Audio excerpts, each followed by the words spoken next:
guys, it's me Shan. Welcome to a new vlog. আজকে আমি এখন একটি গল্প বলবো। গল্পটির নাম ডালিম কুমার ও কঙ্কাবতী। ভাই বেশি কথা না বলে আমরা গল্পতে চলে যাই। এক ছিল রাজপুত্র, তার নাম ডালিম কুমার। তার ছিল এক বঙ্গিরাজ ঘোড়া। ঘোড়ায় চড়ে সে দেশ বিদেশ ঘুরে বেড়াতো। একবার ঘুরতে ঘুরতে অচিনপুরে চলে এলো। অচিনপুর অর্থ হলো অচেনা জায়গা। অচিনপুরে চলে এলো।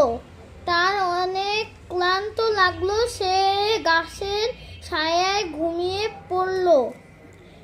ওই গাছে থাকতো ব্যঙ্গমা আর ব্যঙ্গমী।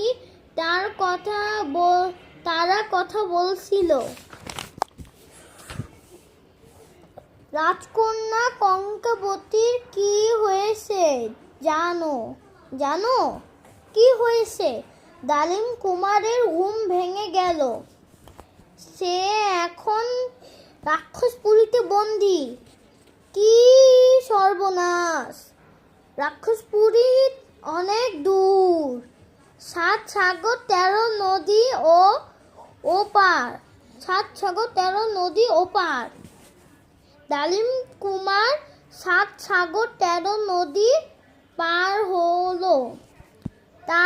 তারপর রাজপুত্র পৌঁছালো। তখন ওঠো কঙ্কাবতী। তখন রাজকন্যা কঙ্কাবতী সোনার পালঙ্ক ঘুমিয়ে আসে। কিছুতেই তার ঘুম ভাঙছে না। ডালিম কুমার দেখতে পেল কঙ্কাবতীর মাথার কাছে রূপার কাঠি আর পায়ের কাছে সোনার কাঠি। গাইস, আল্লাহ হাফেজ।